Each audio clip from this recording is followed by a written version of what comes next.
Guys, i-house tour namin kayo dito sa aming nakuhang villa dito sa Bali, Indonesia. This is not a promotion, okay? Tingnan nyo, meron kaming sariling, wait, this is the kitchen. Yan ang kitchen. Kasi ito ang aming sala and dining. Shit, excited na akong kumain. Ox, go babe. Tapos meron kaming ganito. Yeah, swimming pool. Tapos 5 kwarto. Pasabog. Guys, may ganito pa kami, oh. Pang sunset.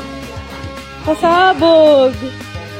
Pasabog. Ang nakakatanggal na pagod.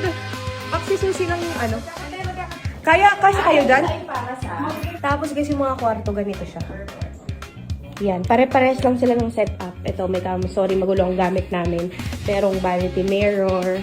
Isang CR, super laki. Anong gagawin natin sa CR? Magsasayaw ba tayo dyan? Cute. Okay. Ang lawak. Okay. Para sa akin, super worth the price siya. Kasi mahal ko yung nasa 56,000 pesos. Pero, 10 na kami, tapos 5 days. For 5 days.